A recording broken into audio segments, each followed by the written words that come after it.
Hoje é tempo de louvar a Deus.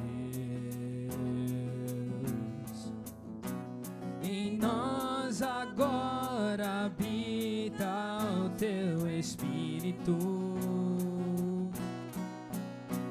E então é só cantar e a Cristo exaltar, que sua glória encherá este lugar. Cantemos, vem louvar, vem louvar, vem louvar, vem louvar, vem louvar. No meio dos louvores, no meio dos louvores, Deus habita. É seu prazer cumprir o que nos diz. E então é só cantar e a Cristo exaltar, que tua glória encherá este lugar. Oh, oh, oh. Vem louvar,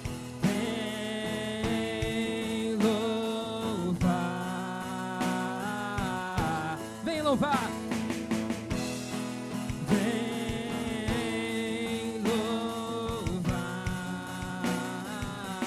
vem louvar, vem louvar,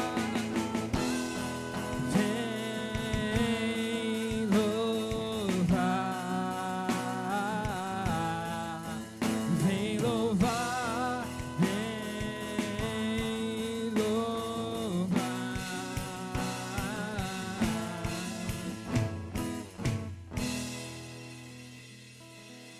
Amém, glória a Deus.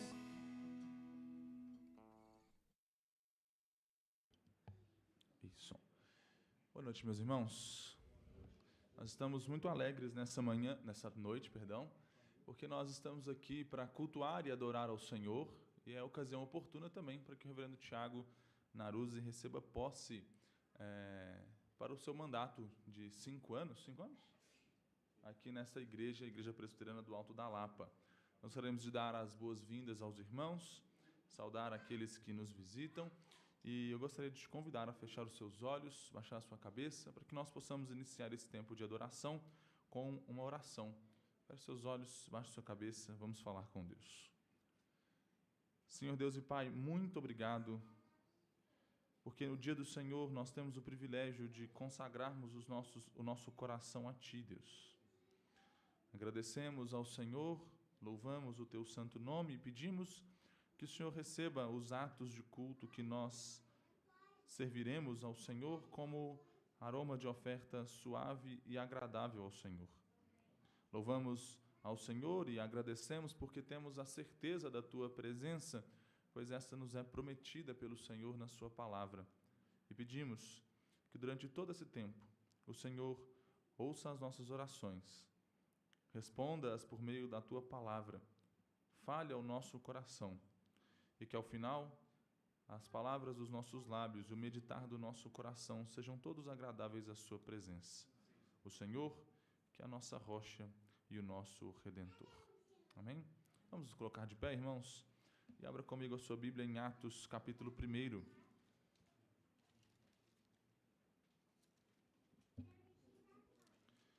Nós faremos a leitura do 1º ao 11º versículo.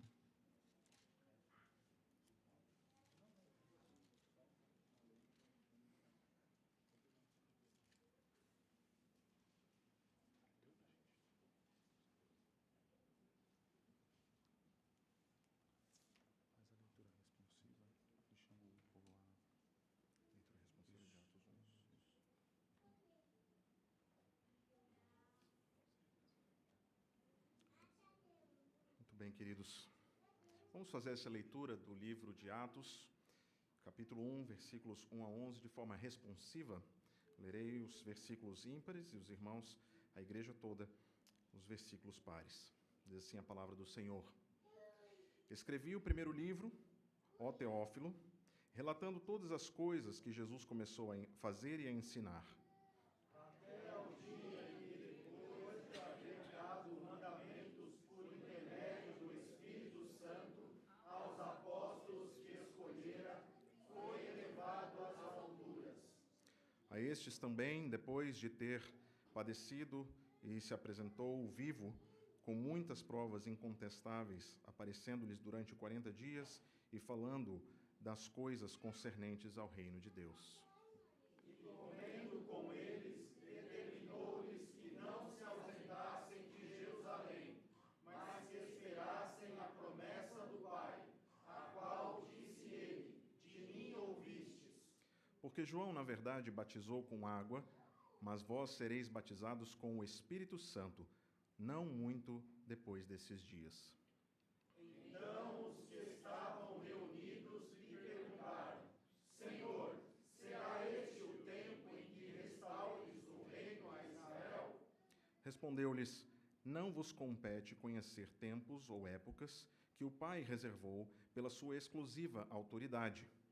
Mas recebereis poder ao descer sobre vós o Espírito Santo, e sereis minhas testemunhas, tanto em Jerusalém como em toda a Judéia e Samaria, e até os confins da terra.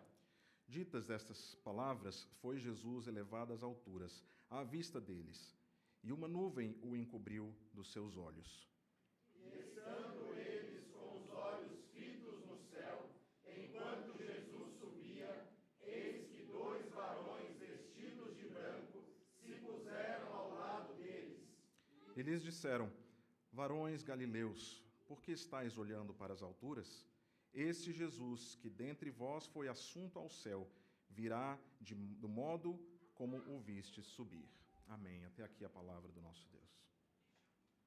Vamos ainda de pé cantar o hino Pendão Real, hino de número 303.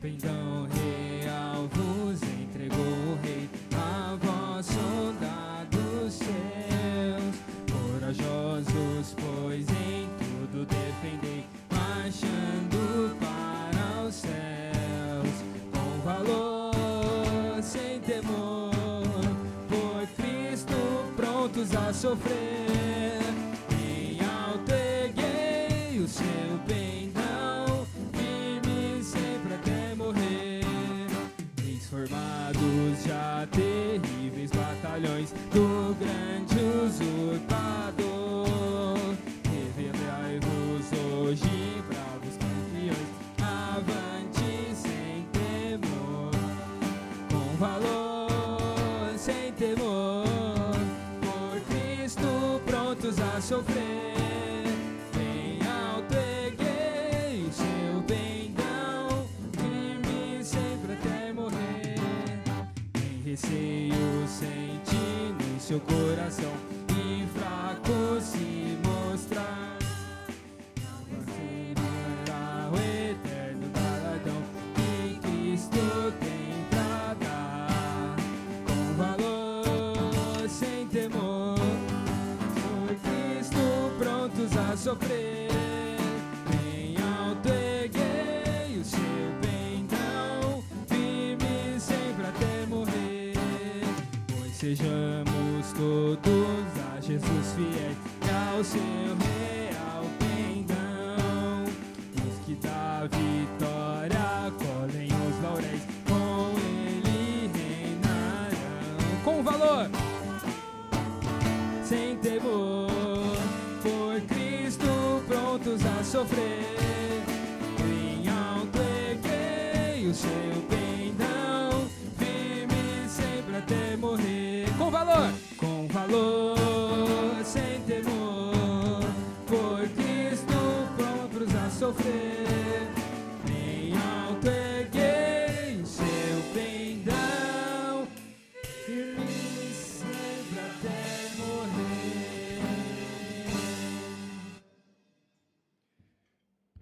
Boa noite, meus irmãos. Eu saúdo a amada Igreja do Senhor com a graça e a paz do nosso Senhor Jesus. Amém. Dia de festa, dia de alegria, dia de estarmos com os nossos corações felizes aqui, por estarmos podendo participar desse momento tão importante, um momento histórico para a nossa igreja, onde nós daremos posse ao nosso pastor titular, reverendo Tiago Atsushi Naruse. E é com grande alegria que eu estou aqui nesse púlpito e convido os amados irmãos a curvarem suas frontes, abaixarem suas cabeças e vamos orar juntos, confessando os nossos pecados ao Senhor e já agradecendo a Ele pelo perdão, sabendo que Ele nos perdoa e clamando pela santificação que vem dos céus. Vamos orar, meus irmãos. Senhor Deus, amado Deus, poderoso, bondoso, eterno, nós te agradecemos, Pai, e sabemos que o Senhor nos ama, Pai. Por isso podemos confessar diante de Ti todos os nossos pecados e clamar a Ti, Senhor, que o Senhor revele aos nossos corações aqueles que nós ainda não conhecemos e que atentam contra a Tua santidade, Senhor. Pedimos, Senhor, que o Senhor quebrante os nossos corações para que nós não escondamos nada de Ti, pois o Senhor sabe de todas as coisas. Nada fica oculto, Senhor, diante da Tua majestade. E nós já Te agradecemos também, Senhor, porque nós sabemos que o Senhor é um Deus maravilhoso, um Deus bondoso, que as Suas misericórdias se renovam, Pai, a cada manhã, e que o Senhor nos perdoa dos nossos mais terríveis pecados, e que o Senhor nos chama ao arrependimento, o Senhor nos chama a nos colocarmos diante da Tua santidade. E nós clamamos também nesse momento, Senhor, cientes, gratos pelo perdão que o Senhor nos dá, confessando diante de Ti os nossos pecados, mas pedindo, Senhor, ajuda-nos a nos santificarmos, ajuda-nos a sermos cada dia mais parecido contigo, Pai, que nós possamos agarrar firme nessa jornada da santificação, sabendo que o nosso alvo é o Senhor, que o Senhor é o nosso alvo maior e que nós temos que ser a Tua imagem e a semelhança, como assim o Senhor nos criou, Pai. Ajuda-nos, Pai, para que nós possamos viver dessa maneira, com nossos corações contritos, alegres, sabendo que o Senhor nos perdoa, mas também comprometidos em santificar as nossas vidas, para poder assim honrar e glorificar e dignificar o Teu santo nome, pois só o Senhor é digno, Pai, de toda honra, toda glória e todo louvor. Que assim o seja, Deus, nós pedimos, orando, tendo a certeza de que o Senhor nos ouve, em nome de Jesus. Amém. Meus irmãos, nós teremos agora um momento de leitura bíblica. Convido o reverendo a fazer a leitura de Salmo 122. A igreja pode permanecer de pé, por gentileza.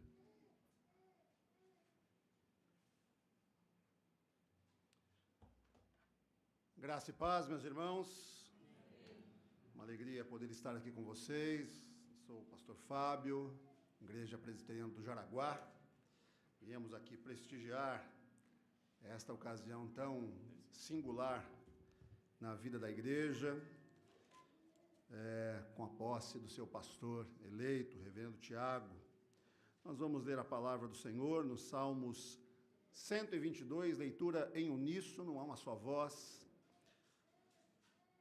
Nós começaremos agora. Leiamos. Alegrei-me quando me disseram, vamos à casa do Senhor. Pararam os nossos pés junto às tuas portas, ó Jerusalém. Jerusalém, que estás construída como cidade compacta, para onde sobem as tribos do Senhor, como convém a Israel, para renderem graças ao nome do Senhor.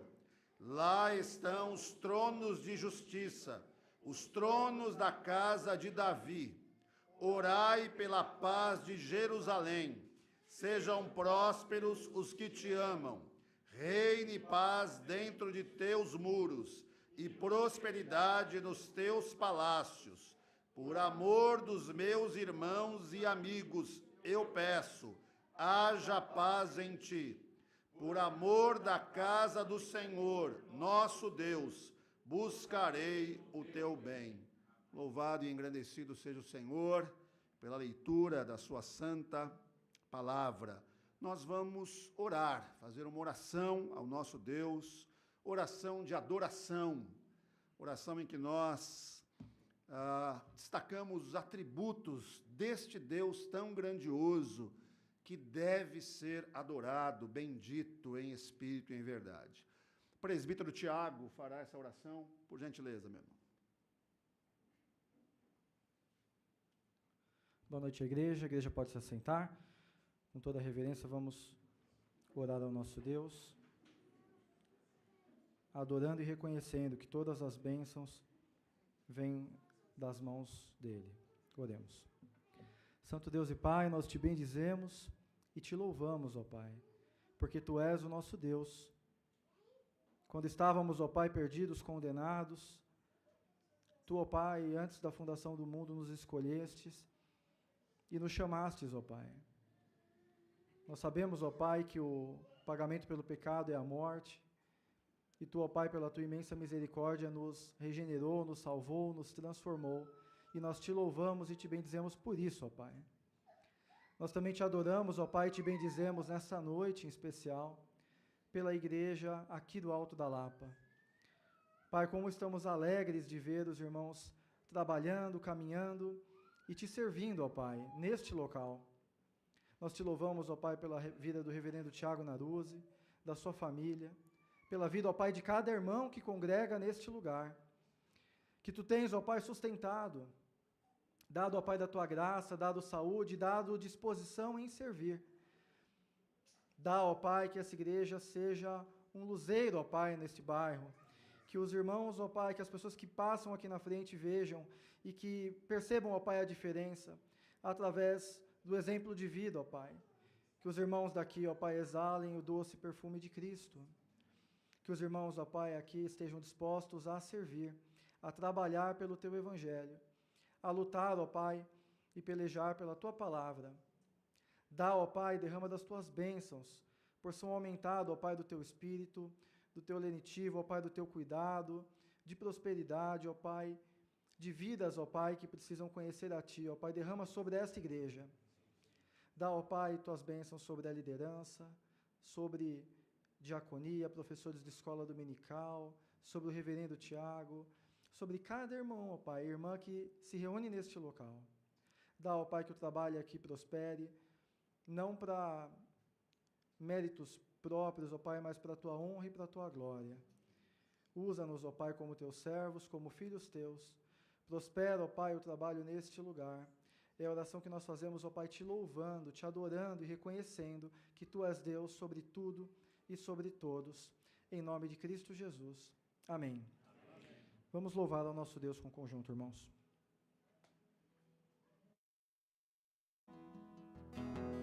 Amém, meus irmãos. Cantemos, que bom é estarmos aqui louvando a Deus.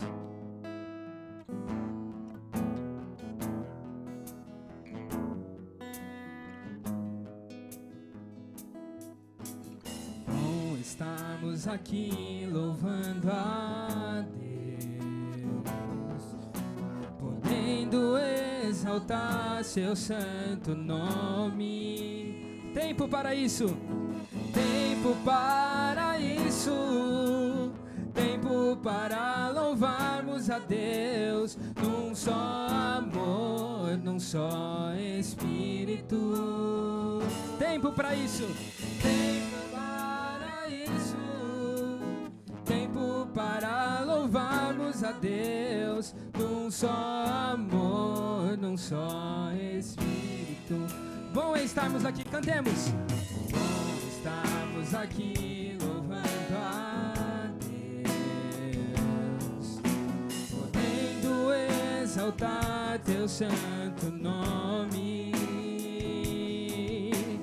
Tempo para isso, tempo para louvarmos a Deus, num só amor, num só Espírito.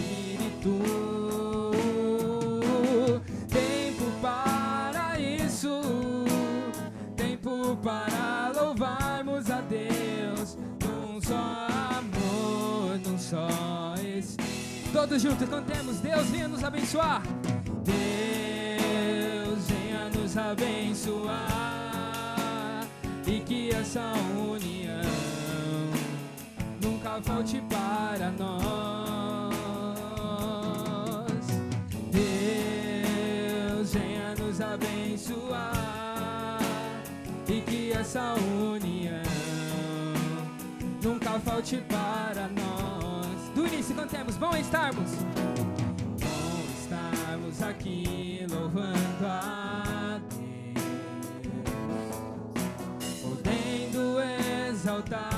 teu santo nome. Tempo para isso, tempo para isso, tempo para louvarmos a Deus num só amor, num só Espírito. Tempo para isso, tempo para louvarmos a Deus num só amor, num só Espírito. Deus venha nos abençoar. Oh, Deus venha nos abençoar e que essa união nunca falte para nós. Deus venha nos abençoar e que essa união nunca falte para nós. Cantemos, Deus venha nos abençoar.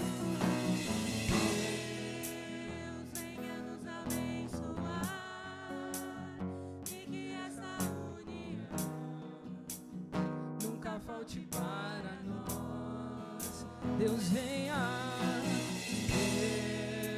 Deus venha nos abençoar e que essa união nunca falte para nós.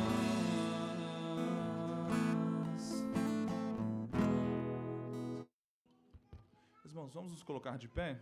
Enquanto cantamos É o Teu Povo, eu gostaria de te convidar, se você veio preparado, para trazer à frente os seus dízimos e ofertas como parte do nosso tempo de dedicação e adoração ao nosso Senhor. Cantemos É o Teu Povo.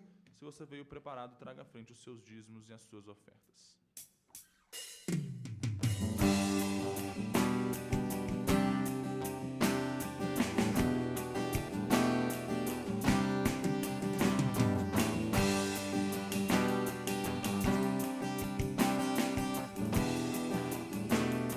Cantemos, é teu povo.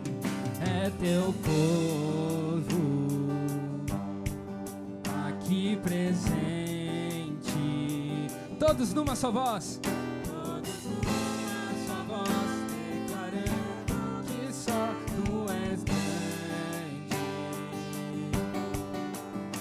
exaltamos teu doce nome, pelo amor, pela cruz, foi teu filho Jesus, pois és santo, sim, és digno de louvor e de ser adorado.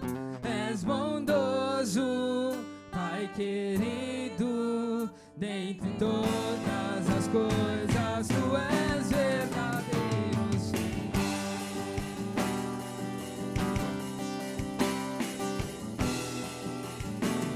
Cantemos, é teu povo. É teu povo aqui presente, todos numa só voz, declarando que só tu és grande, exaltamos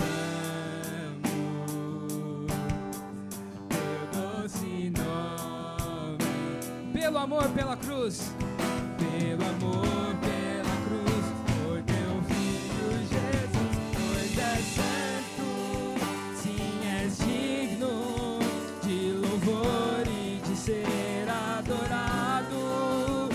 És bondoso, Pai querido, dentre todas as coisas, tu és verdadeiro, Senhor.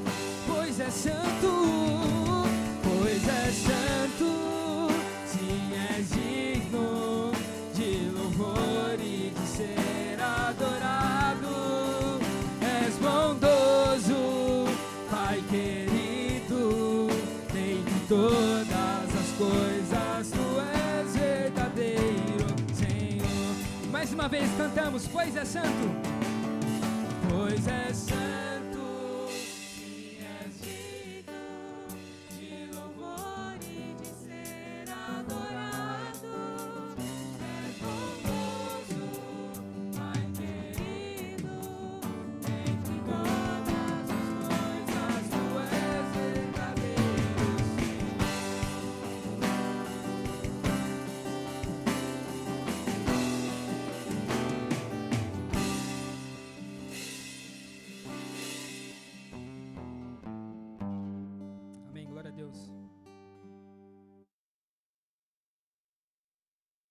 irmãos podem se assentar?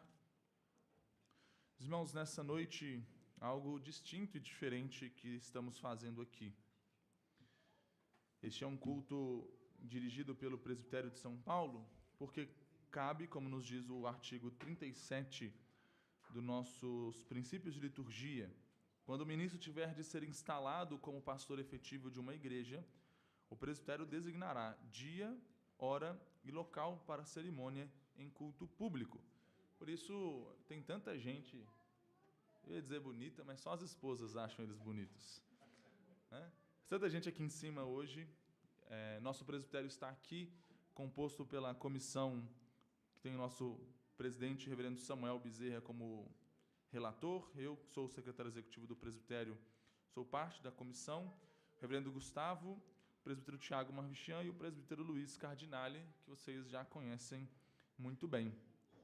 A nossa Constituição diz, no seu artigo 33 e parágrafo 1º, que o ministro poderá ser designado pastor efetivo, auxiliar, pastor evangelista e missionário.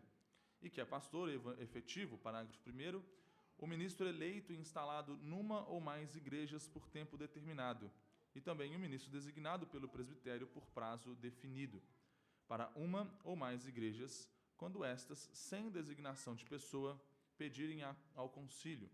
E, ao mesmo tempo, nos diz no artigo 34, que a designação de pastores obedecerá o que abaixo se preceitua. O pastor efetivo, a linha A, será eleito por uma ou mais igrejas pelo prazo máximo de 5 anos, podendo ser reeleito, competindo ao presbitério julgar das eleições e dar posse ao eleito. São funções privativas do presbitério, é o que preceitua o nosso artigo 88, a linha D, designar ministros para igrejas vagas e funções especiais. Eu gostaria de chamar o presbítero Tiago aqui à frente.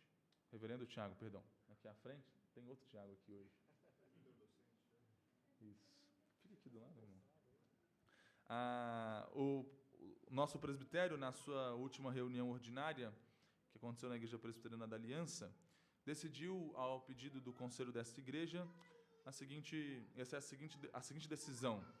Considerando que a Comissão de Legislação e Justiça analisou o documento e aprovou a eleição do reverendo Tiago Naruzzi, e que o pedido de designação do reverendo Tiago atende aos princípios da Constituição, a saber, o artigo 33, seu parágrafo 1º, artigo 34, a linha A, e o artigo 37, que foram que eu acabei de ler para os irmãos, e que há necessidade de cerimônia de posse, que aconteça em culto público, e cabe ao presbitério designar local, o presbitério de São Paulo resolve aprovar a designação do referido ministro para o Alto da Lapa, IP Alto da Lapa, no período de 5 anos, contados de 1º de janeiro de 2026 a 31 de dezembro de 2030, determinar o dia 18 de janeiro de 2026 no culto vespertino para a cerimônia de posse e nomear a comissão constituída pelo reverendo Samuel Bezerra Ribeiro, reverendo Paulo Falcanieri, reverendo Gustavo Monteiro, presbítero Tiago Marvichian e presbítero Luiz Felipe Cardinale.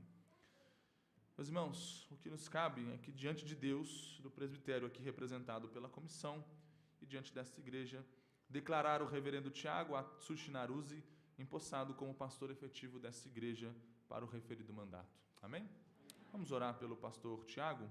Gostaria de chamar também a Paula. Paula está aqui? Tá, né? Eu não enxergo muito bem. Foi chamar. Para a gente orar por eles, vale só lembrar, meus irmãos, a Paula não está sendo empossada, não é ministra, não é pastora, mas cabe a ela suportar esse irmão aqui. É uma missão delicada, complexa, difícil. É a mulher mais santa da igreja. Se a gente tivesse santos, pode ser que fosse canonizada em algum momento. Mas como a gente não tem, e aí cabe a nós orar pelo pastor, pela igreja. Nós vamos orar também pela família do ministro. Então, a Paula vem representar os filhos nesse papel de auxiliadora idônea.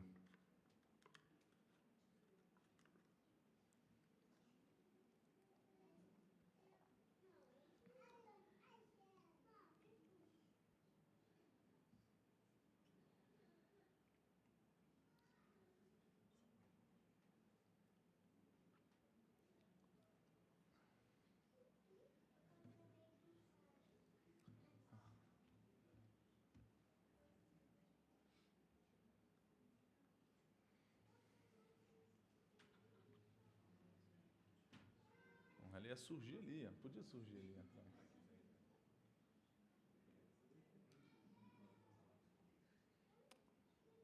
Nós aguardaremos a entrada triunfal. Ela vai se lembrar do dia que ela decidiu ser auxiliadora desse homem aqui, né? Olha lá, a mulher mais santa dessa igreja. E que tem o nome mais bonito também, Paula, né? Minha xará. Vamos orar? Fique aqui do lado do seu esposo. Feche seus olhos, baixe sua cabeça, vamos falar com Deus. Senhor Deus, nós somos gratos ao Senhor porque o seu reino avança e porque é bom, Deus, como o presbítero Tiago já disse, ver a igreja presbiteriana do Alto da Lapa, ouvir, Deus, do trabalho que o Senhor tem feito aqui na vida e através da vida desses irmãos.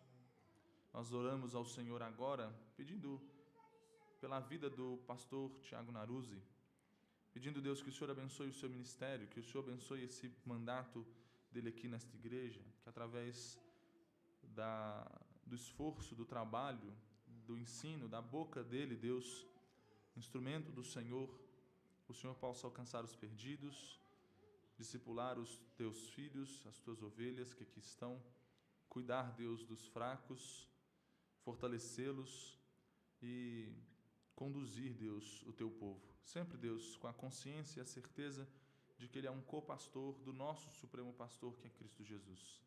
Mantenha-o fiel à tua palavra, mesmo, Deus, que a fidelidade lhe custe muito, que ele possa sempre se manter fiel ao Senhor e à sua palavra. Clamamos também, Deus, para que o seu ministério seja expresso nessa igreja, mas de forma primária, Deus, em casa, que ele continue sendo um bom esposo, um bom pai, possa instruir os seus filhos na instrução e no caminho do Senhor, para que a sua família seja um exemplo, Deus, de piedade para esta igreja. Pedimos pela Paula, Deus, como sua auxiliadora idônea, abençoe sua serva, Deus, para que ela possa continuar suportando o labor, o ministério e a vocação do seu esposo, como mãe, como esposa, como serva do Senhor aqui na Igreja Presbiteriana do Alto da Lapa. Que esta igreja, Deus, e este conselho não sejam o peso ao coração dos teus servos, mas que o Senhor possa manter a harmonia, a unidade e o amor, para que a igreja avance, para que o teu reino avance, para que mais um ponto de ataque às trevas exista nesse local, por meio da Igreja Presbiteriana do Alto da Lapa. Que o tempo do pastor Tiago aqui seja para a bênção, para a edificação e para a glória do Senhor. Que nós possamos ainda celebrar e adorar ao Senhor e nos alegrarmos pelos longos anos que o reverendo Tiago permanecerá aqui nesta igreja, se assim for da sua vontade. Mantenha essa igreja e o seu servo atentos à sua voz, à tua vontade e desejosos sempre de agradarem ao Senhor e glorificarem o seu nome. É o que nós pedimos no nome santo de Jesus. Amém.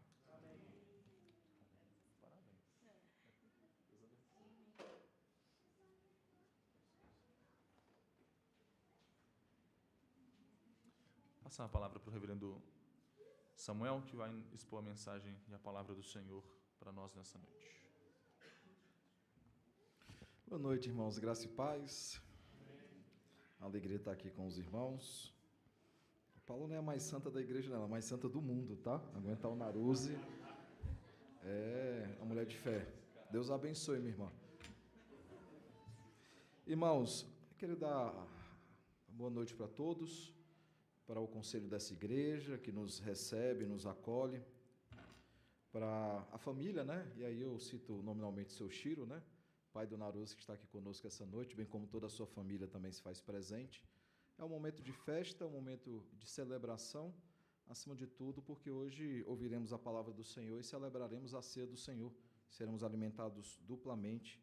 Que alegria estarmos na casa do Senhor. Eu tive o privilégio de tomar a ceia hoje de manhã, vou tomar hoje à noite, então o domingo foi completo.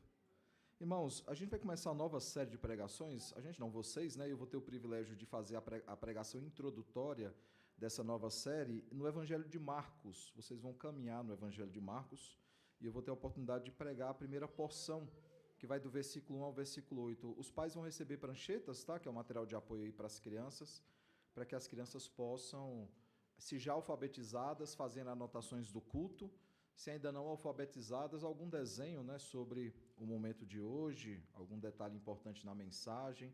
E aí a importância dos pais de orientarem os seus filhos, né? Para que eles possam entender que momento é esse e o que é que eles precisam fazer. Tá bom? Então vocês receberem aí o material de apoio e poderão acompanhar o sermão. Os pais acompanharão na escritura e eu já peço que você fique com a sua Bíblia aberta em Marcos, tá? Nós olharemos bastante para essa primeira porção, que se encontra em Marcos, capítulo 1, verso 1 ao verso 8. Capítulo 1, do versículo 1 ao versículo de número 8.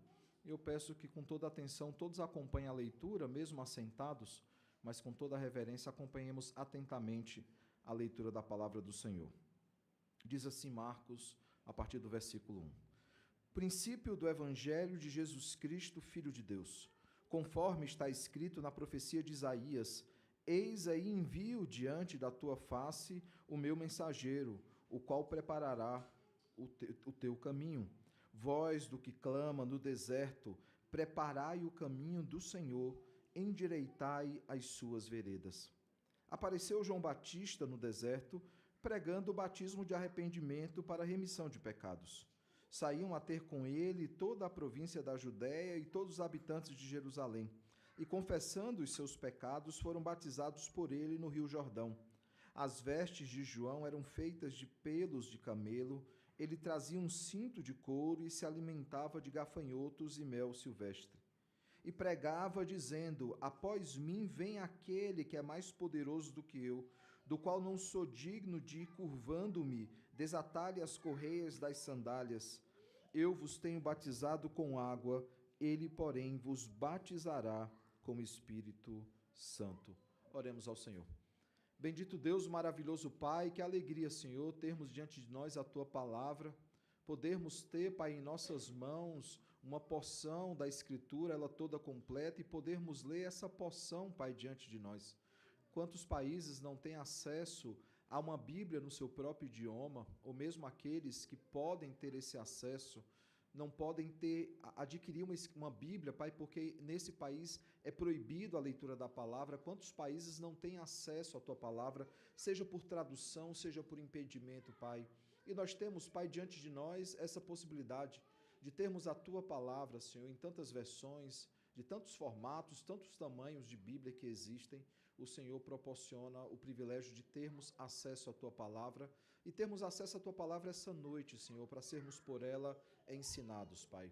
Te pedimos, Pai, que o doce e Santo Espírito Divino Mestre aclare as nossas mentes para que possamos entender a Tua palavra e que Cristo, profeta da igreja, seja Ele a nos admoestar, exortar e consolar, nos preparar para o dia glorioso, como um noivo que prepara a sua noiva para o dia do casamento. Pai, que Ele nos prepare, Senhor, para que compareçamos, Pai, diante de Ti, naquele dia glorioso, Senhor, sem ter do que nos envergonhar, sem qualquer mancha, rusga, qualquer motivo de vergonha, Pai. Que sejamos, Pai, dia após dia, Senhor, santificados e preparados para o dia glorioso, Pai, a começar de hoje, em todos os dias das nossas vidas, comecemos, Pai, cada vez mais a nos parecer com Cristo e viver de acordo com o que Cristo viveu. Fala-nos, Pai, através da Tua palavra, desafia-nos, Pai, através da Tua palavra, para que saiamos daqui totalmente transformados e mais, acima de tudo, Senhor, mais parecidos com Cristo e pregando o Evangelho, Senhor, àqueles que estão próximos a nós. Essa é a nossa oração, em nome de Jesus. Amém.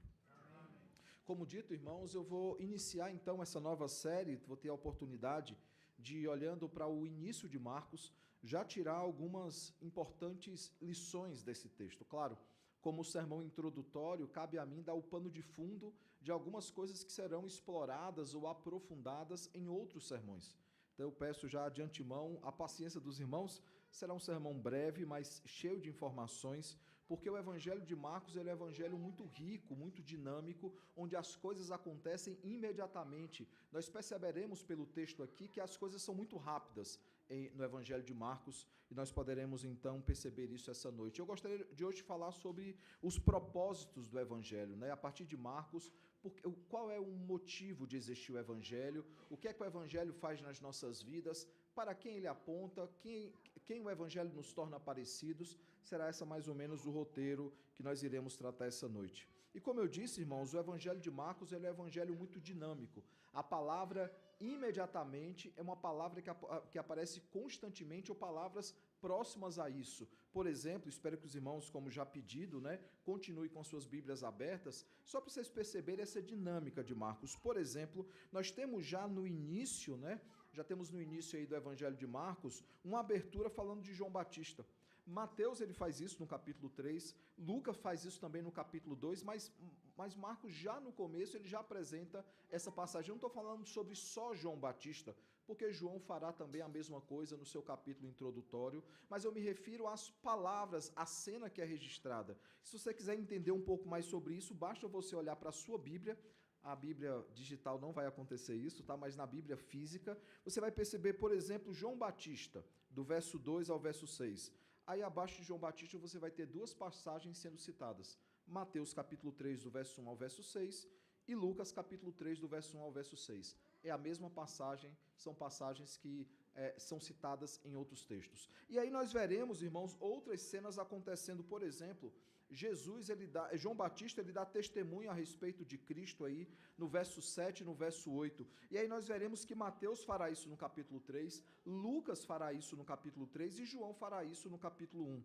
Já quando Jesus é batizado, no verso 9 ao verso de número 11, nós veremos essa mesma cena em Mateus capítulo 3, em Lucas capítulo 3 e em João também capítulo de número 1. Quando Jesus ele é tentado, do verso 12 e verso 13 do capítulo 1, nós vemos que Mateus cita isso no capítulo 4, Lucas cita isso no capítulo 4, quando já no versículo 14 e 15 de Marcos, é citado então que João Batista ele foi preso e que Jesus então ele voltou para Galiléia. Nós veremos que Mateus 4 e Lucas 4 tratam essa passagem. A pesca maravilhosa e a chamada de Pedro, André, que eram irmãos, né, Tiago e João, que eram também irmãos, no verso 16 ao verso 20, nós veremos que Mateus 4 e Lucas 5 registram essas cenas. Quando nós olhamos a cura de um endemoniado em Cafarnaum, já no versículo 21 ao 28, nós veremos que Lucas 4 registra essa cena. Quando nós olhamos a cura da sogra de Pedro, né, e há quem diga que Pedro não casou, mas se ele tem sogra, é óbvio que ele foi casado, que ele teve esposa. Na cura da sogra de Pedro, no versículo 29 ao 31, nós vemos que Mateus capítulo 8 e Lucas capítulo 4 registram essas cenas. E depois, do versículo 32 ao 34, nós temos muitas outras curas que foram feitas, além daquela cura que foi feita da sogra de Pedro, e nós vemos que Mateus 8 e Lucas 4 também registram essa cena.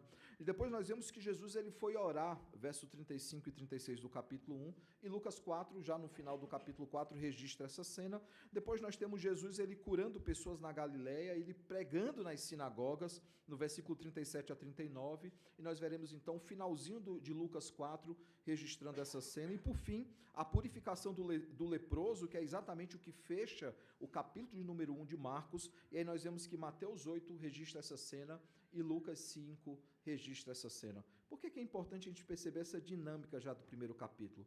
Porque fica muito claro que Marcos ele tem pressa para contar uma história. E ele conta várias histórias, que Mateus demora 8 capítulos para destrinchar, que Lucas demora 5 capítulos para destrinchar. Ele escreve num capítulo introdutório todas essas cenas. De forma que, se de fato os evangelhos contam uma história, se eles fossem um filme, Marcos seria o trailer desse filme, porque é tudo muito rápido, é tudo muito dinâmico, tudo acontece rapidamente.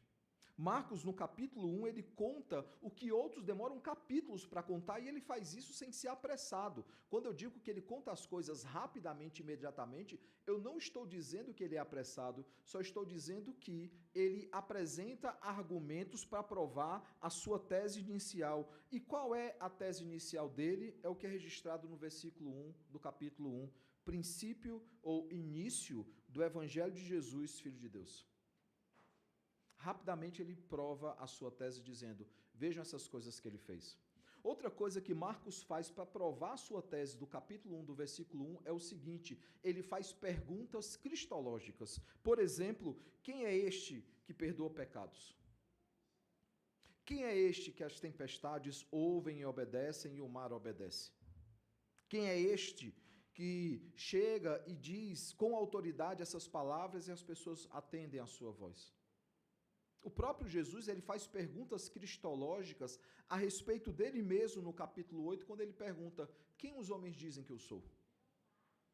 e depois da resposta que é dada ali pelos discípulos, aí ele volta já no versículo 29, isso foi o versículo 27, no versículo 29 ele volta fazendo então a pergunta: mas vós, quem dizeis que eu sou? E aí a resposta dessas perguntas cristológicas, elas acontecem em dois momentos. Primeiramente, no versículo 29 do capítulo 8, quando Pedro ele toma a frente e diz: tu és o Cristo, que é a mesma afirmação feita por Marcos já na abertura do Evangelho, mas essa pergunta ela vai ser completamente respondida, ecoando para fora do ciclo dos discípulos e sendo ouvida por toda a multidão. É a resposta que é dada pelo centurião romano, quando ele diz, no capítulo 15, verso 39 de Marcos, ele diz: este era verdadeiramente o Filho de Deus. E é interessante ser citado o centurião romano, porque o público-alvo daquilo que João Marcos escreve é justamente os romanos. E aí ele mostra que não é verdade que apenas os discípulos eles creem, mas que os romanos também creem.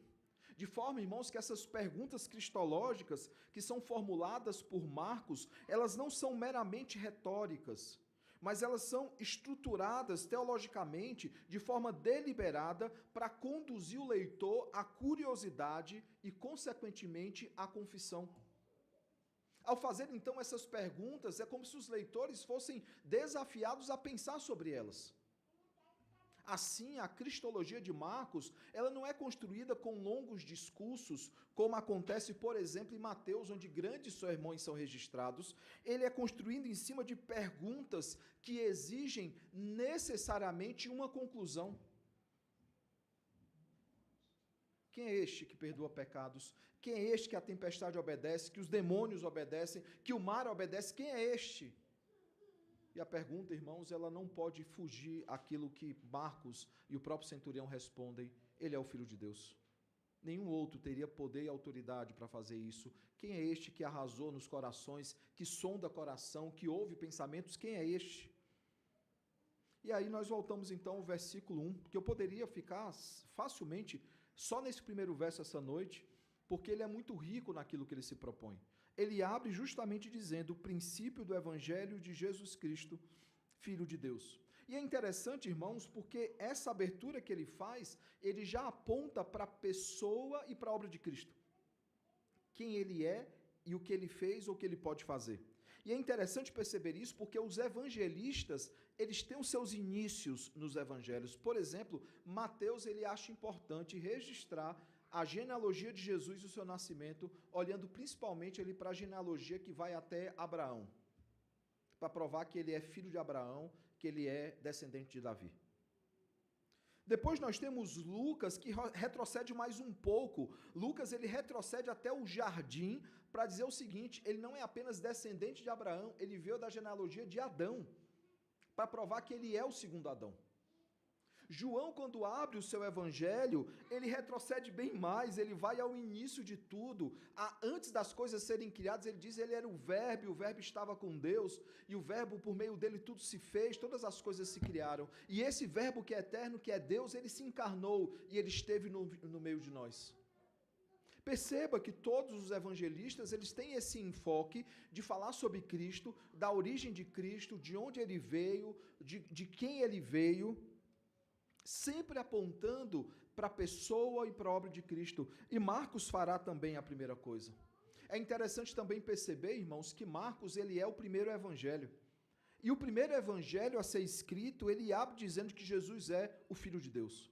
João, ele é o último evangelho a ser escrito. E quando ele conclui, então, o evangelho de João, ele vai afirmar o seguinte, em João 20, versículo 31. Ele vai falar que outros milagres poderiam ter sido registrados, né? João, ele registra apenas 7 milagres, que são 7 milagres que apontam para a glória do Cristo.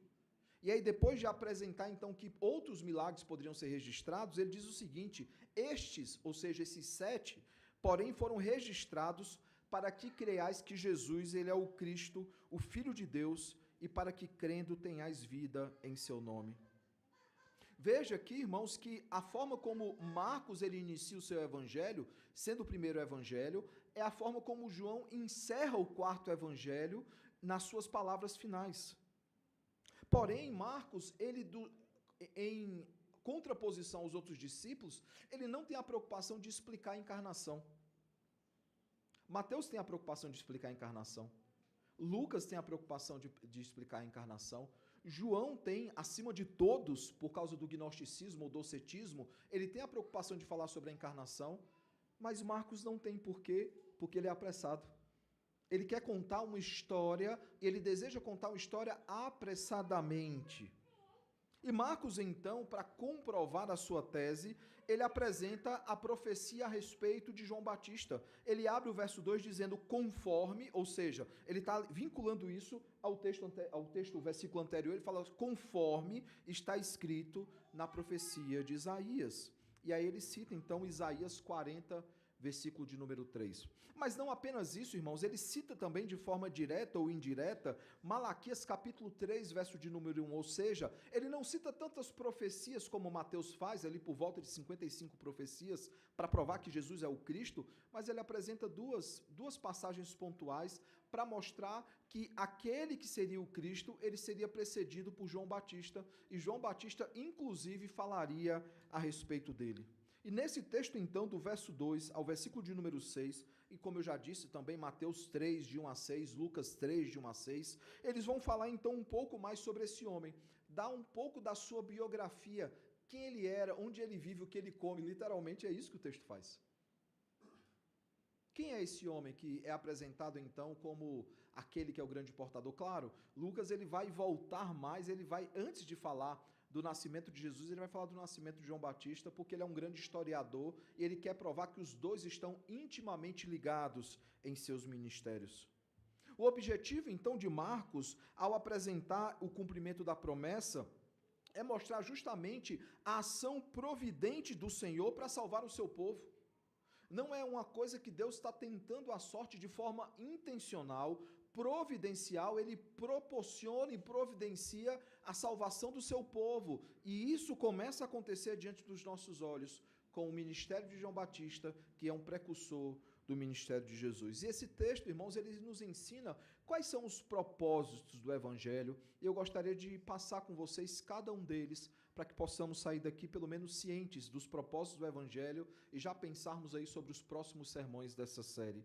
O que é que o texto nos ensina? A primeira coisa, irmãos, que esse texto nos ensina é a respeito da promessa do Cristo. Isso é o que está registrado do versículo 1 ao versículo 3 do texto de hoje. Marcos, ele abre então o Evangelho falando do princípio, ou seja, do início. Mas veja que não é apenas cronológico, no sentido de que em um momento da vida de Jesus, o seu ministério ele começa, mas é acima de tudo, irmãos, redentivo e histórico, apontando para o jardim, quando esse Evangelho foi prometido, quando a encarnação do Verbo é anunciada aos nossos primeiros pais, quando ele avisa que o descendente da mulher pisaria a cabeça da serpente e esta lhe feriria o calcanhar. Marcos, por mais que ele não cite como Lucas o jardim, ele está mencionando o evangelho que foi prometido no jardim.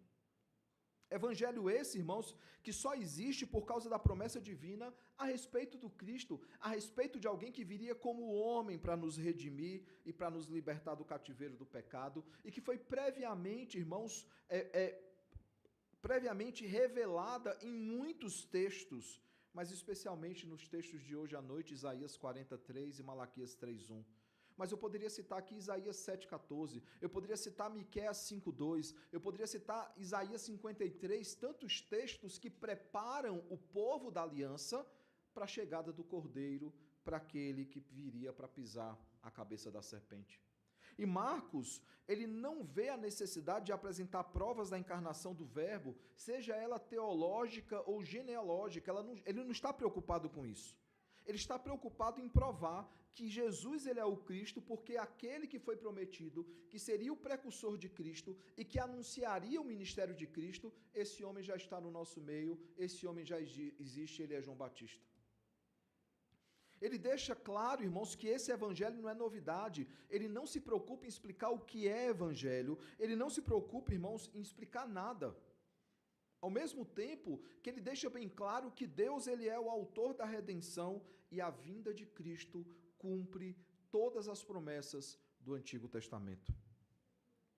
A salvação, e o texto deixa isso muito claro, irmãos, ela começa em Deus, ela não começa e nunca começará no homem. Não há mérito algum no homem, é Deus que toma a iniciativa desde a eternidade para que a sua providência se cumpra na história. E o evangelho, irmãos, ele não começa com o arrependimento do homem, mas com o decreto eterno e soberano de Deus. É isso que Marcos inicialmente faz questão de falar. Ele faz questão de dizer que as coisas que estão acontecendo, elas estão acontecendo não porque Deus está tentando um plano B ou uma possibilidade de redimir o seu povo, mas porque ele decretou na história que ele iria trazer a redenção ao seu povo, ele ia trazer a libertação ao seu povo, ele traria a salvação ao seu povo. De forma, irmãos, que a primeira coisa que Marcos afirma, então, nesse texto, é a respeito da promessa do Cristo, a respeito da promessa do Cordeiro, daquele que foi prometido desde o jardim e que é a grande esperança e expectativa da igreja. Lucas, ele faz, inclusive, questão de registrar ali a reação, né, de Simeão, a reação de Ana, diante de Uda, diante do nascimento de Jesus. Ele faz questão de mostrar qual era a expectativa da igreja em relação à chegada do Cordeiro. Aquele que prometeu é fiel para cumprir. É isso que o texto está nos dizendo, irmãos.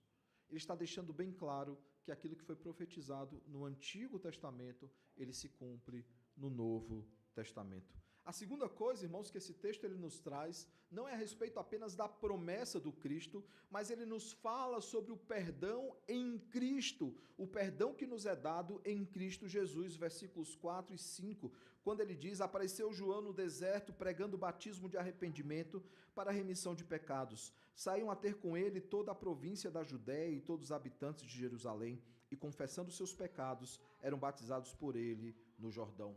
É óbvio, irmãos, que a obra solitária de João Batista em confrontar pecados não traz arrependimento. A obra de João Batista de confrontar pecados não traz confissão pública. É óbvio que a obra não é do João Batista, a obra é de Cristo. Essa obra só é possível por causa de Cristo. Por que eu digo isso, irmãos? Porque se fosse possível qualquer homem fazer obra semelhante a essa, sem a necessidade do Cordeiro, o Cordeiro simplesmente não teria encarnado. Mas o texto deixa bem claro, irmãos, que João Batista, né, e ele nos apresenta aqui, ele deixa bem claro qual é o papel de João Batista. Ele vem para preparar o caminho, ele vem para iniciar aquela obra que será consumada por Cristo Jesus. Por isso, ele prega batismo de arrependimento, por isso pecados foram confessados. E perceba, irmãos, que o arrependimento aqui, pregado por João Batista, não é algo emocional ou da boca para fora. Não se confundam com a celeridade ou a rapidez que Marcos decide contar a história. O que fica muito claro aqui no texto, de forma minuciosa, é o seguinte, irmãos. O arrependimento aqui envolve arrependimento de fato, reconhecimento de pecados. Tanto que há confissão depois. Mais do que isso, envolve uma mudança de mente, uma verdadeira transformação, que é sucedida por confissão de pecados e testemunho público. Essas são as ações que a cena que nós lemos agora, elas trazem para nós como informação. E é óbvio que João não tinha poder para perdoar pecados, é óbvio que João não tinha poder para conceder perdão de pecados, ele não tinha esse poder, ninguém tem esse poder senão Jesus Cristo.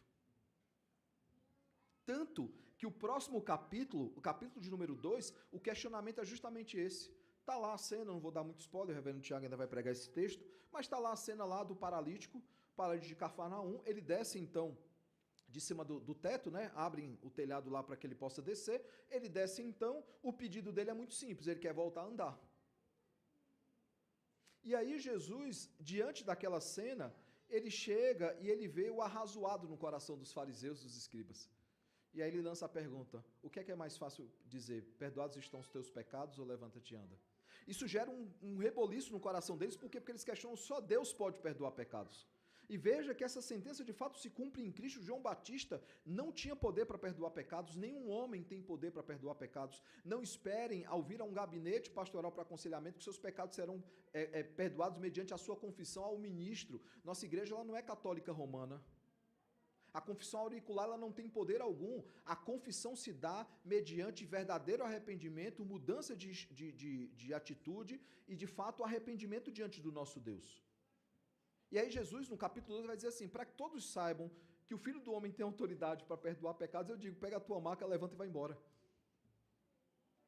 O fato, irmãos, é que João ele não concedia perdão de pecados. Ou ele também não dizia que o arrependimento era a causa da salvação. A salvação é que fez com que eles se arrependessem dos seus pecados. A salvação, a transformação é que fez com que eles confessassem os seus pecados e fossem perdoados pelo Senhor.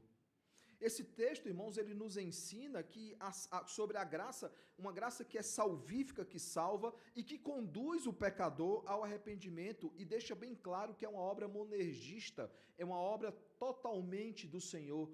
É Ele quem de antemão nos elege, é Ele que de antemão promete a vinda do seu Filho, descendente da mulher, é Ele que envia o seu Filho, é o seu Filho que encarna, é o seu Filho que morre no nosso lugar, que ressuscita, que assunta aos céus e que voltará para nos buscar. É o Espírito Santo que nos convence a respeito do pecado, da justiça e do juízo. E no texto de hoje está bem claro isso. Essa salvação ela é monergista. Essa salvação depende única e exclusivamente do Senhor, porque somente Ele pode prometer algo que vai cumprir. Nenhum de nós consegue essa proeza de prometer algo, porque nós não temos conhecimento prévio nem do que vai acontecer daqui a 5 minutos.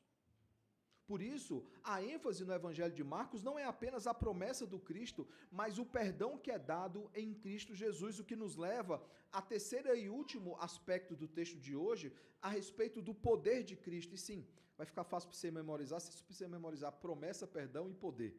Você já aprendeu o sermão todo aqui. Nós vemos aqui, irmãos, o poder de Cristo sendo revelado a todos nós, quando lemos o seguinte...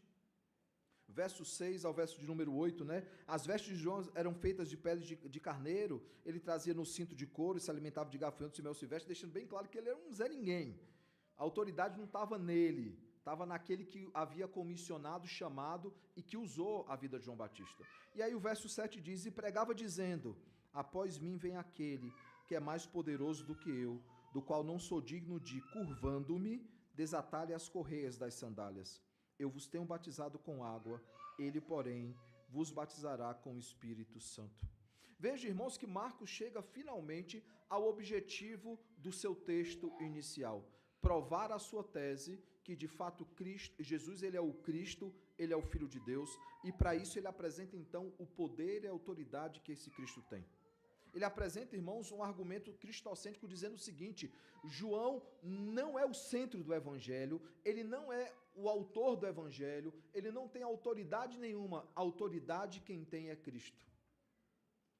É interessante que João ele faz de forma mais, talvez sutil, né, de forma mais poética também, ele fala, veio aquele que veio anunciar a luz, mas ele não era a luz do mundo, ele veio anunciar sobre a verdadeira luz, ele veio testificar sobre a verdadeira luz. E Marcos deixa bem claro a mesma coisa, fala da pessoa de João Batista, da obra de João Batista, para dizer o seguinte, mas João Batista não tem poder e autoridade alguma, quem tem poder é o Cristo. E vejam aí, irmãos, o contraste que ele faz entre as duas pessoas. Por exemplo, quando ele trata da pessoa, fazendo o contraste entre João e Cristo, ele deixa bem claro que João ele é indigno, inclusive, de desatar as sandálias de Cristo. E veja que ele usa a expressão curvando-me, ou seja, João está dizendo, mesmo que eu me faça de servo e me curve diante dele, eu não tenho nenhuma dignidade em mim, nem para desatar as sandálias dele. Esse é o primeiro contraponto. E é interessante esse contraponto porque Mateus ele vai fazer essa constante tensão entre os discípulos de Cristo e os discípulos de João Batista. Depois ele vai falar sobre a obra. E quando ele fala sobre a obra, ele diz o seguinte, veja aí a diferença entre as duas obras. João batizava com água, virá aquele que é o Cristo, que batizará por meio do Espírito Santo. Ao fazer isso, irmãos, ele mostra que Cristo ele é superior ao ministério de João Batista ou qualquer outro, como Hebreus deixa muito claro. Ele é superior em seu ser, ele é superior em seu poder, na sua autoridade. A sua obra é transformadora e é totalmente eficaz. E a minha ênfase no totalmente eficaz é porque é um grupo que vive no nosso meio que vai tentar minimizar a obra de Cristo, dizendo o seguinte, ele morreu por todo mundo, mas pode ser que nem todo mundo queira ser salvo por ele. Não, ele morreu pelos seus eleitos, ele morreu pelo seu povo, porque o seu sacrifício é totalmente eficaz. Se ele pagou uma dívida, mesmo que a pessoa não escolha por ele, a dívida está paga. Eu gosto sempre de citar a história de uma irmã, lá na igreja da Aldeota. A igreja da Aldeota foi a minha segunda igreja como seminarista, mas foi a igreja onde eu fui licenciado e ordenado lá em Fortaleza. Tive a oportunidade de servir lá no início do meu ministério. Lá na igreja da Aldeota tinha uma senhora, a igreja era muito próxima a uma padaria, e tinha uma senhora que morava em frente a essa padaria. Então, assim, algumas vezes era muito comum nós estarmos na padaria, ela ir comprar alguma coisa, perceber que nós estávamos lá, eu, um dos pastores, ou alguém da liderança da igreja, ela sem nos avisar nada falava assim, qual é a comanda daqueles homens? Ia lá e pagava a conta. Quando a gente chegava no caixa, a conta estava paga já. A gente sabia quem foi. A gente já suspeitava quem era a nossa benevolente. Mas mesmo que eu insistisse com a moça e dissesse assim, devolve o dinheiro para ela e eu vou pagar a minha conta, ela disse, não, mas a conta já está paga. Não tem esse negócio de dizer, Cristo pagou um preço, mas pode ser que alguém não queira esse pagamento. Isso não existe para nenhum dos evangelistas, especialmente para Marcos. A sua obra é transformadora, a sua obra é totalmente eficaz, a sua obra transforma os eleitos de antemão, os leva ao arrependimento e à confissão de pecados, porque ele não batiza com água, ele batiza com o Espírito Santo. A sua obra, irmãos, ela é remissiva, a sua obra ela é redentiva, bem como regenerativa, ela é totalmente eficaz e ela transforma aqueles que de antemão Deus chamou, constituiu como povo. De forma que o Evangelho, como Marcos bem apresenta aqui, ela nos mostra que Cristo é poderoso para salvar de forma totalmente eficaz. Ele não nos convida, ele nos salva. Ele não bate na porta e espera que alguém abra, ele entra e faz morada naquela casa. Porque ele nos comprou com sangue precioso e nós somos propriedade dele, e propriedade não diz ao seu dono o que quer fazer ou o que não quer fazer. Esse Cristo, ele não nos convida, ele nos intima. Mesmo que de forma gentil ele nos chame, mas é um chamado que é irresistível. Ninguém pode resistir ao chamado de Cristo por meio da ação do Espírito Santo em nossos corações. E os homens, então, dessa cena, eles não poderiam resistir, eles confessavam seus pecados, eles tinham suas vidas transformadas, por quê? Porque Cristo é aquele que vem para batizar com o Espírito Santo e transformar as nossas vidas completamente. E é transformar mesmo, irmãos. Nós vivemos uma geração hoje onde pessoas são convertidas ao Evangelho, ou acham que foram convertidas, e continuam tendo a mesma vida que tinham antes. Evangelho envolve confissão de pecados e transformação de vida. Não espere no primeiro dia de crente você ser o cara mais crente da face da terra, não. É um processo, é uma ação que é progressiva, é uma santificação que é progressiva. Cada vez mais nos parecemos com Cristo e cada vez mais nos parecemos menos com quem nós éramos. Mais com Cristo e menos conosco mesmo. E Marcos deixa isso bem claro. Vidas sendo transformadas, pessoas sendo transformadas, e rapidamente ele faz questão de dizer, mas não era por causa de João Batista, mas era por causa daquele que João Batista anunciava, e o evangelho que ele pregava, evangelho esse que está resumido na pessoa e na obra de Cristo, Cristo e este crucificado, como Paulo nos dirá. Eu pergunto então, irmãos, o que é que nós aprendemos aqui essa noite, que lições ou aplicações nós podemos tirar do texto de hoje? A primeira coisa, irmãos, que o texto nos ensina, é que o Evangelho nos mostra a promessa do Cristo que nasceu no decreto eterno de Deus, na sua providência soberana. Eu sempre tenho comentado, irmãos, que a igreja dos dias de Cristo, quando Cristo nasceu, ela não estava esperando a vinda do Cordeiro.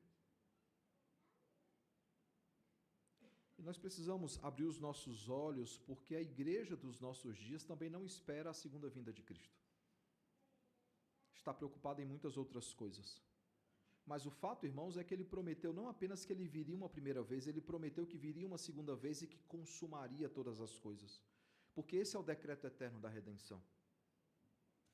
Nós temos em Gênesis 1 e Gênesis 2 a criação de todas as coisas. Nós temos em Gênesis 3 a queda, e aí já começa a redenção. Nós temos de Gênesis 3 até Apocalipse 20 a redenção, e Apocalipse 21 e Apocalipse 22 nós temos a consumação de todas as coisas.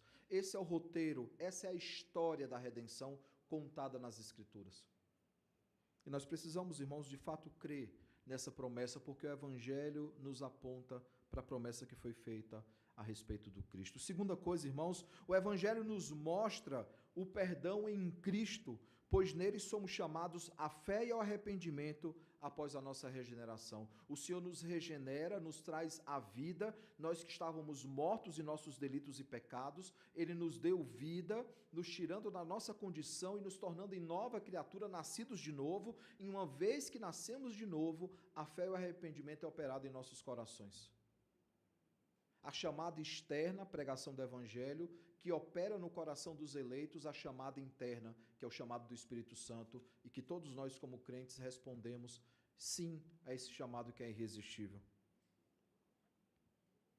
E todos nós, irmãos, precisamos ter isso em vista.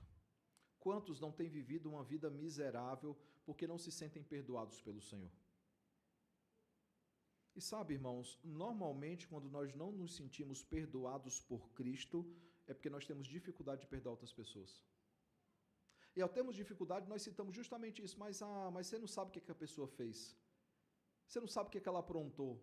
Deus sabe, não levou nada disso em conta, Ele elegeu de antemão que Ele queria salvar e de forma eficaz Ele salvou quem Ele queria salvar e transformou quem Ele queria transformar e ainda irá transformar outros eleitos que estão por aí. E nós devemos nos sentir de fato perdoados em Cristo Jesus. Não há condenação para aqueles que estão em Cristo Jesus, não há dívida alguma a ser paga, porque Cristo levou sobre si o escrito de dívida que constava contra nós. Ele arrancou de sobre nós e ele o encravou no madeiro. Não há condenação para aqueles que estão em Cristo Jesus. No ápice de Romanos 8, que é um dos capítulos mais graciosos da Escritura, ele vai fazer uma pergunta desconcertante, ele vai perguntar o seguinte: quem pode nos condenar? É Deus que nos declara justos. Por isso, irmãos, que aqueles que estão em Cristo não apenas são nova criatura, mas não tem condenação alguma sobre eles. Por quê? Porque Romanos 5 deixa muito claro que Cristo, que é o mártir da paz, aquele que se entregou pelos nossos pecados, ele fez a paz entre nós, o nosso Deus, de maneira que somos declarados como justos ou justificados. O Evangelho, irmãos, nos aponta esse perdão em Cristo Jesus, que não importa o seu passado, aquilo que você fez. Se Cristo, Ele graciosamente quiser lhe transformar, Ele vai lhe transformar completamente. Romanos 5, versículo de número 8 diz: mas Deus prova o seu amor para conosco, tendo o fato de ter Cristo morrido na cruz, sendo nós ainda pecadores.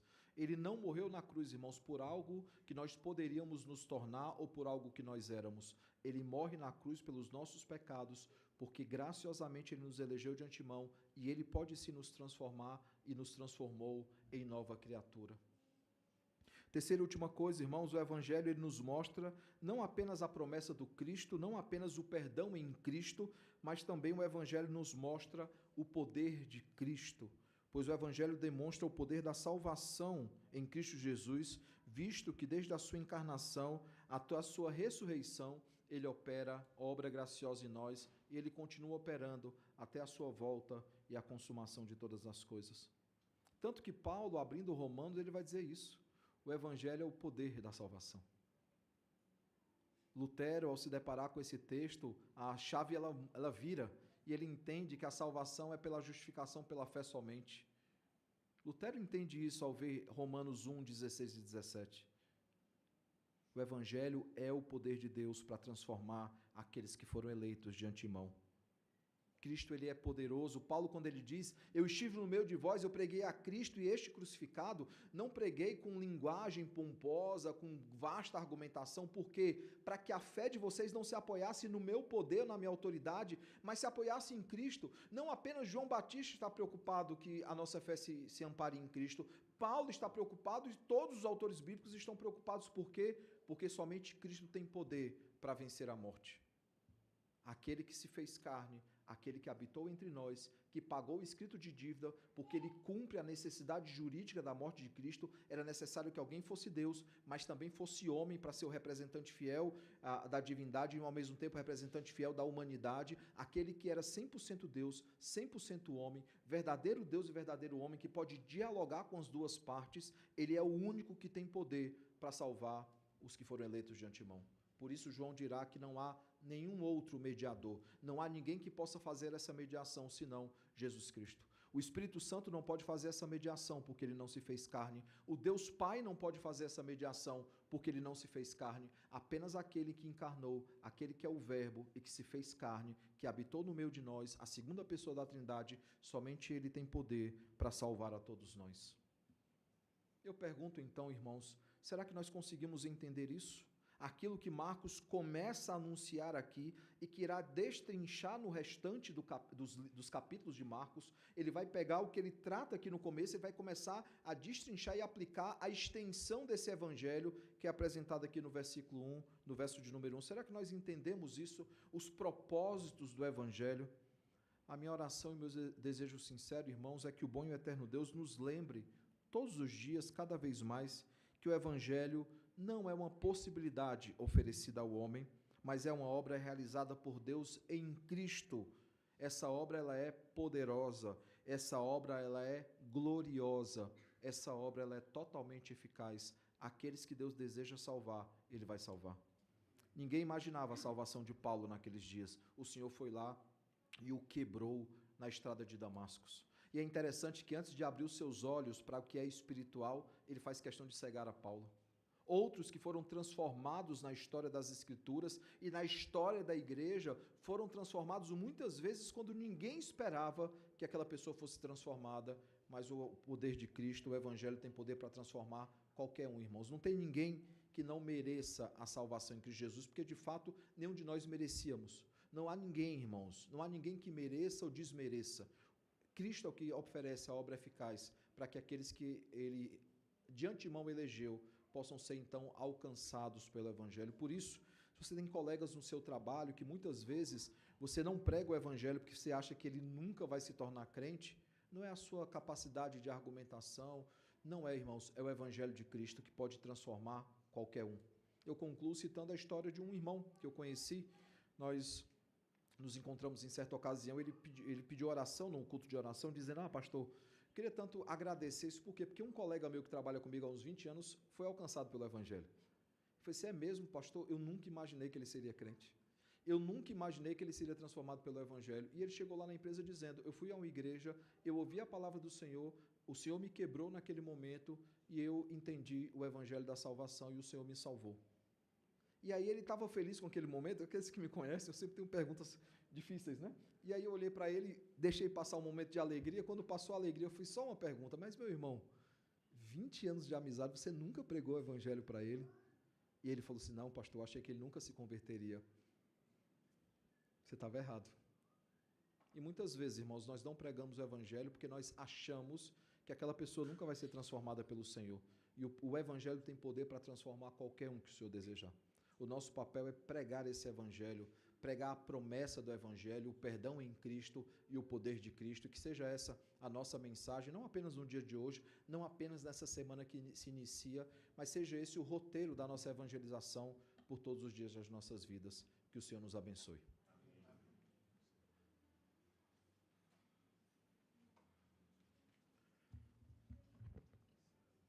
Boa noite, meus irmãos, a graça e a paz.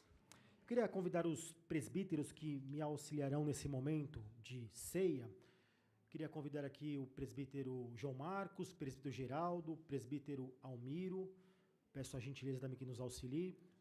Presbítero Luiz Cardinale. E eu peço também a gentileza do presbítero Tiago Mavichian, também que se coloque aqui à frente, para me auxiliar nesse momento.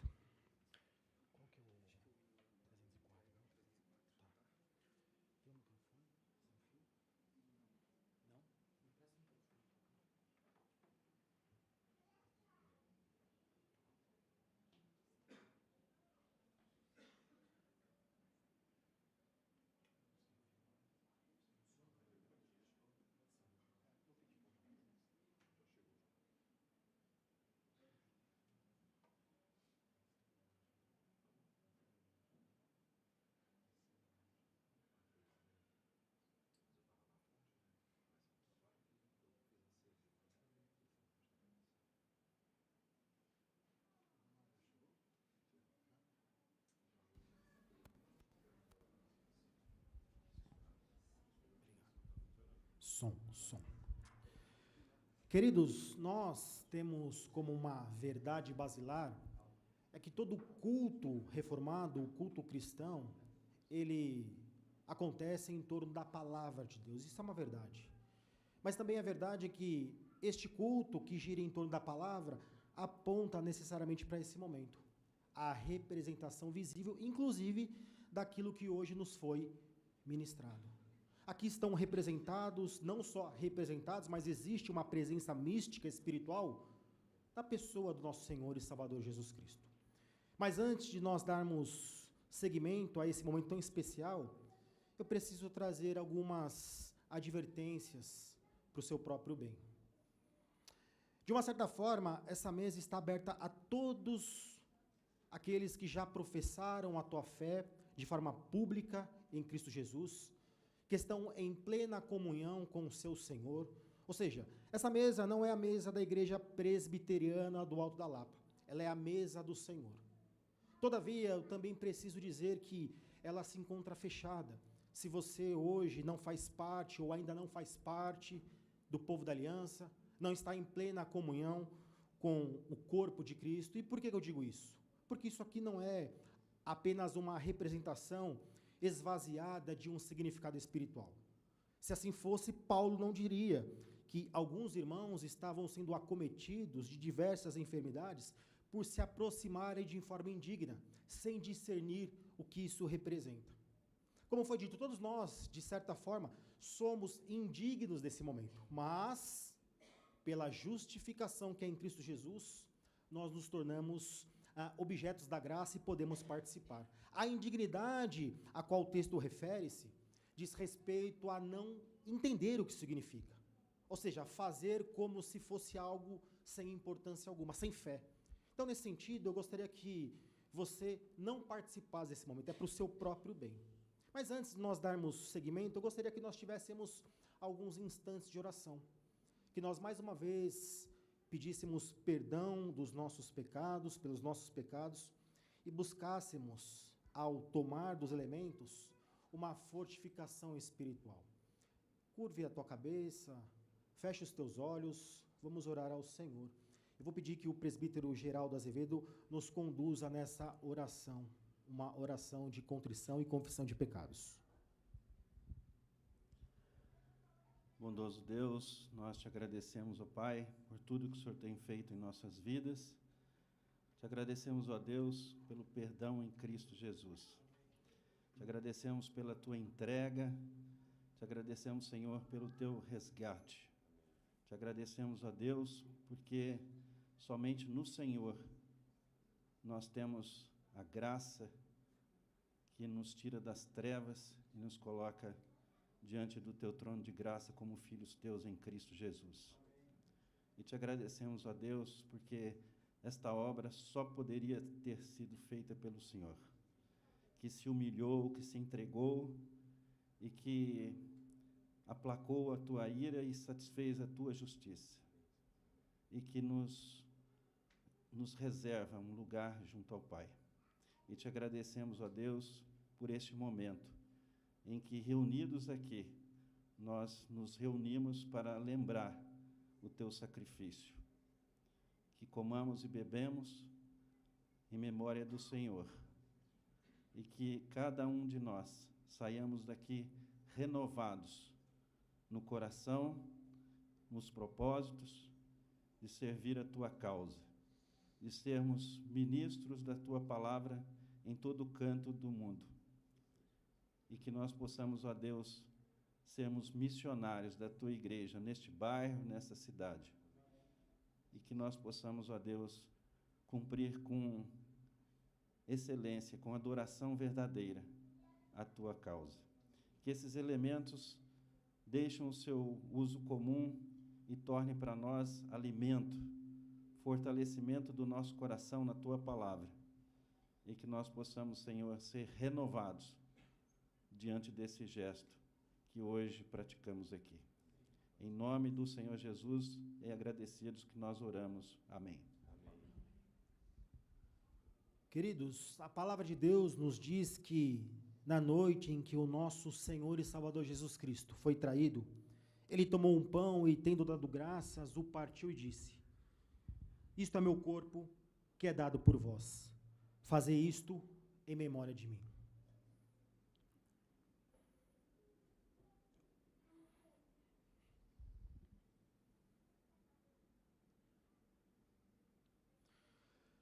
Por semelhante modo, depois de haver ceado, tomou também o cálice e disse: este cálice é a nova aliança no meu sangue. Fazei isso todas as vezes que o beberdes em memória de mim.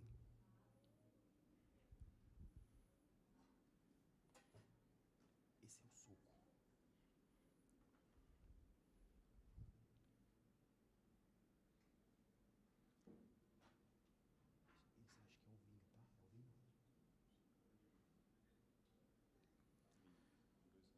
Meus irmãos, algumas instruções. Você que vai cear conosco, eu peço que você se coloque de pé, a fim de facilitar a distribuição. Com o presbítero Geraldo Azevedo e com o presbítero Thiago estão o suco. Então, se você, por algum motivo de saúde ou de impossibilidade, desejar cear com suco, estão com os nossos presbíteros Geraldo e Thiago. O vinho está com o presbítero Luiz Cardinale. Eu peço que você, ao pegar os elementos, aguarde para que juntos ceamos juntos, tá bom?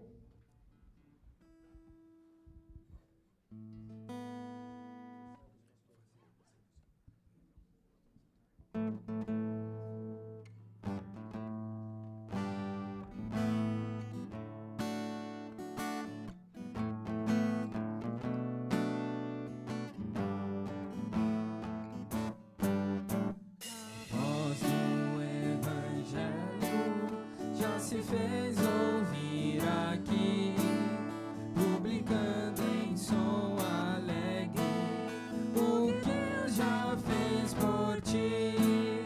Pois tanto ao mundo amou e ao perdido pecador, que do céu mandou seu Filho para ser seu Redentor. Santa paz e perdão é a nova lá dos céus. Santa paz e perdão, bendito nosso Deus. A voz do Evangelho, segurança, vida e paz, e o amor de Jesus Cristo, que o perdão de Deus nos traz. As novas se nos dão de haver um Salvador, poderoso e muito bondoso, que perdoa o pecador.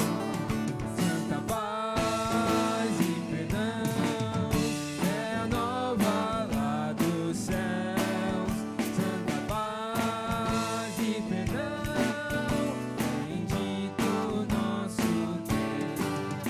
A voz do Evangelho vem a todos avisar do perigo grande e grave para quem se descuidar. Salvai-vos desde já, não vos detenhas do mal, cobiçando os seus prazeres, pois não pode ser fatal. Santa paz é a nova lá dos céus. Santa paz e perdão.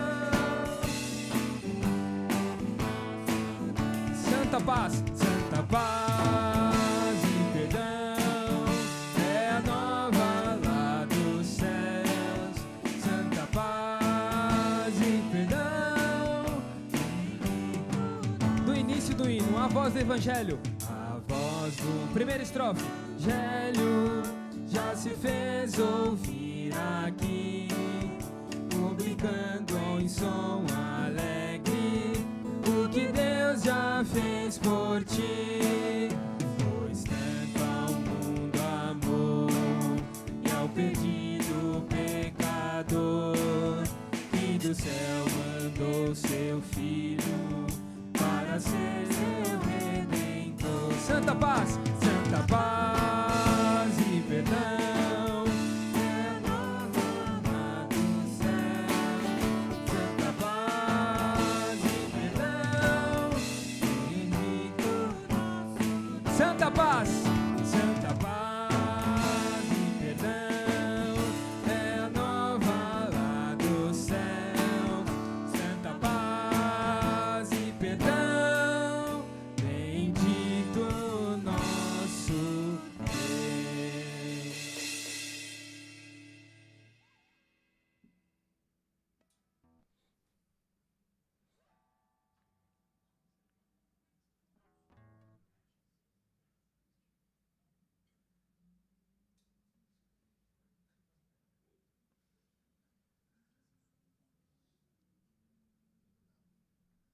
Meus irmãos, alguém foi omitido dos elementos? Não? Então eu vou pedir que o reverendo Gustavo faça mais essa oração e nos conduza a esse momento de ceia do Senhor.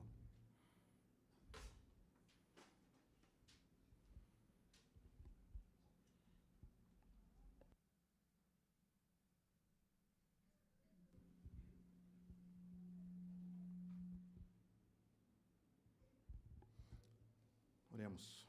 Senhor nosso Deus, bendito, eterno e amado de nossa alma, nós te agradecemos por termos agora em nossas mãos estes elementos que apresentam para nós o mistério do Evangelho, que o nosso Senhor, o Salvador, o Senhor Jesus Cristo, tendo Ele mesmo criado todas as coisas, por Ele ser a palavra do teu poder, Ele se encarnou, se fez carne e se tornou para nós alimento, para alimentar a nossa alma, da mesma forma, Senhor, como este pão agora alimenta o nosso corpo.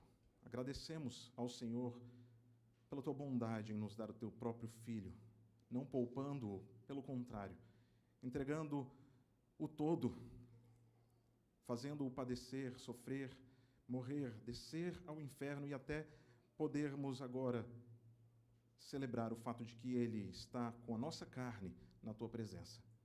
Senhor, nós nos alegramos porque podemos agora comer e beber, nos lembrando que Ele se tornou para nós verdadeira comida e verdadeira bebida. É assim que oramos, agradecidos. Amém. Queridos, naquela noite em que o Senhor Jesus seria traído, Ele tomou o pão e, tendo dado graças, o partiu e deu aos seus discípulos, dizendo: comei dele todos, este é o meu corpo, que é dado por vós.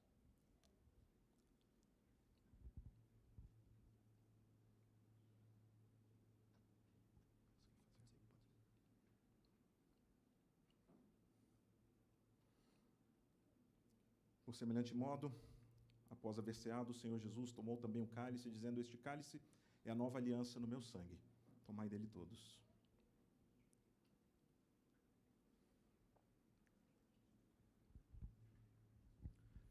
Amém. Pode tomar assento, meus irmãos.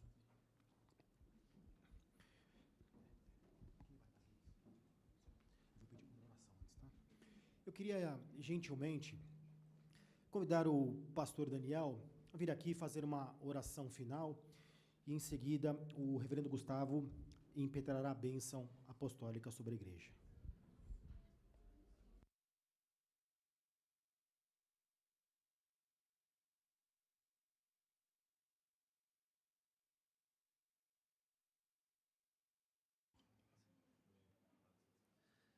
Graça e paz.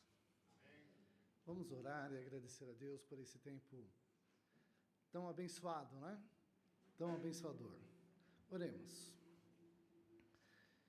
Pai, querido e altíssimo Deus, Senhor, como é maravilhoso estar na Tua casa, ser ministrado, Senhor, como nós fomos, e poder adorar o Teu santo nome. Pai amado, obrigado por essa igreja.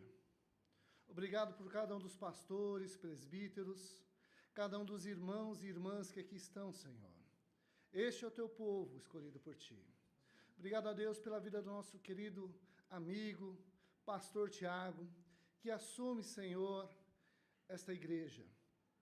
Que a tua graça, o teu amor, que a tua bondade e misericórdia, que o Senhor o fortaleça, Senhor, todos os dias, ó Deus.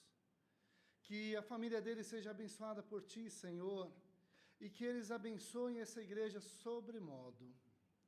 Pai amado, que sejam dias de vitória.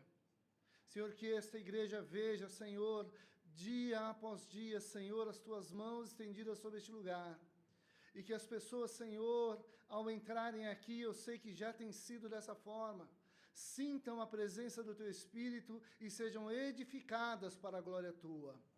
Pai amado, nos abençoe também, ó Deus, com uma semana, Senhor, onde nós seremos cobertos pela tua graça. Pai amado, olha para cada vida, olha para cada pessoa que aqui está, olha para cada um de nós, Senhor. Precisamos de ti, Senhor, assim como a corça anseia pela água. Pai amado, então cuida de nós, e eu sei que cuidará, porque o Senhor é conosco. Senhor, todos esses dias. Pai amado, muito obrigado. Em nome de Jesus. Amém.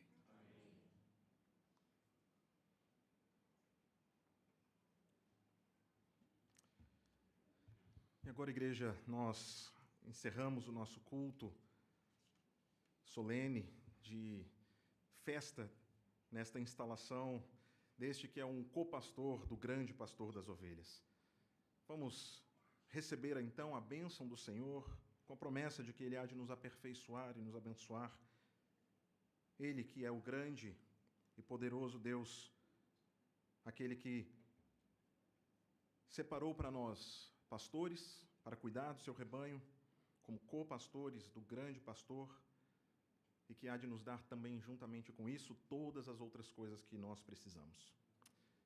Recebei a bênção do nosso Senhor. Ora, o Deus da paz, que tornou a trazer dentre os mortos a Jesus, o nosso Senhor, o grande pastor das ovelhas, pelo sangue da eterna aliança vos aperfeiçoe em todo o bem, para cumprirdes a sua vontade, operando em vós o que é agradável diante dele, por Jesus Cristo, a quem seja a glória para todo sempre. Amém. Amém. Amém.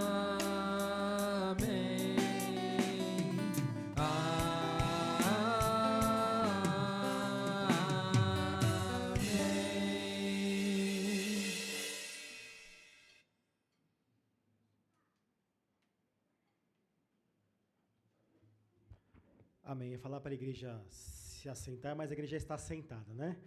Eu preciso só dar um importante recado aqui. Já foi dito pela manhã, mas é legítimo que ressaltemos aqui devido à sua importância. Nós teremos no dia 22 de fevereiro uma Assembleia Geral para a eleição de presbíteros, né? Inicialmente nós, enquanto conselho, havíamos decidido pela abertura de mais uma vaga, mas, como todos sabem, nós tivemos recentemente, né, o despojamento de um presbítero, então o conselho decidiu por abrir mais 2 vagas, tá, para a eleição de presbíteros. Então eu vou aqui rapidamente ler o edital de convocação e trazer algumas instruções. O Conselho da Igreja Presbiteriana do Aldalapa, no uso de suas atribuições constitucionais, conforme os artigos 110, 111, parágrafo único e 112 da CIPB, convoca os membros comungantes em plena comunhão para a Assembleia Geral Extraordinária a realizar-se no dia 22 de fevereiro, ao meio-dia em primeira convocação e meio-dia e 30 em segunda convocação, na rua Dr. José Elias, 67, Alto da Lapa. A Assembleia Geral Extraordinária será instalada em primeira convocação com a presença mínima de membros em número correspondente a 1/3 dos membros comungantes arrolados, em segunda convocação com qualquer número conforme o artigo 19, parágrafo 1 do Estatuto da Igreja Local. Lembrando que só poderão ser votados e votar os membros comungantes arrolados, que estejam em plena comunhão com a Igreja, tá bom?